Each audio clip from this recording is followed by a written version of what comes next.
Sherri Rasmussen's case is a chilling story of love, jealousy, and betrayal that went unsolved for more than 2 decades. It seemed like a tragic, random killing, but the truth was far more sinister, hiding in plain sight. Stay with us as we explore the tragic murder of Sherri Rasmussen and the shocking twist that finally brought justice. It was February 24, 1986 in Van Nuys, California. Sherri Rasmussen, a bright and accomplished 29-year-old nurse, was found brutally murdered in her home. She had been beaten, bitten, and shot 3 times. Her husband, John Ruetten, discovered her body when he returned home from work, and the scene was horrifying. Signs of a struggle, broken furniture, and a ransacked living room.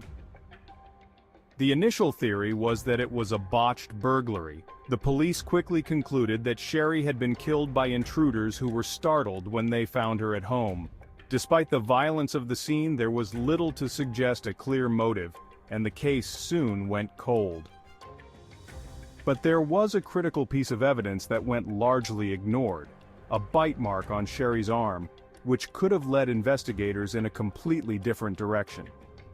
For more than 20 years, Sherri's murder remained unsolved, leaving her family devastated and desperate for answers.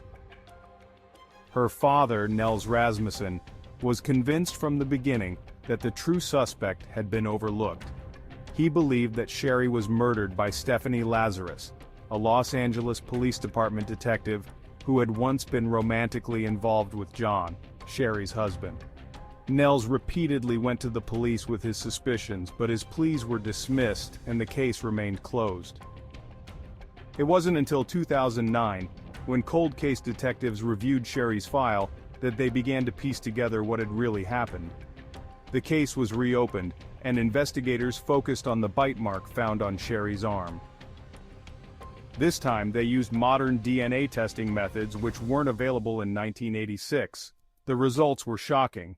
The DNA from the bite mark belonged to Stephanie Lazarus, the very person Nels Rasmussen had suspected all along.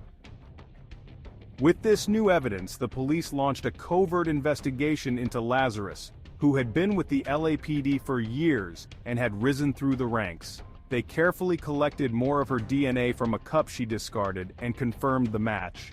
It became clear that Lazarus, motivated by jealousy over her ex-boyfriend's marriage to Sherri, had killed her in a fit of rage. In 2009, more than 23 years after Sherri's murder, Stephanie Lazarus was arrested and charged with the crime. During the trial, the prosecution presented a compelling case, revealing that Lazarus had a history of obsession with John Ruetten and had been unable to let go of their past relationship. Evidence showed she had stalked Sherri, harassed her, and eventually murdered her in a violent confrontation. Lazarus was found guilty of first-degree murder in 2012 and was sentenced to 27 years to life in prison. Thank you for watching. If you found this video informative, leave a like and subscribe so you don't miss our next videos.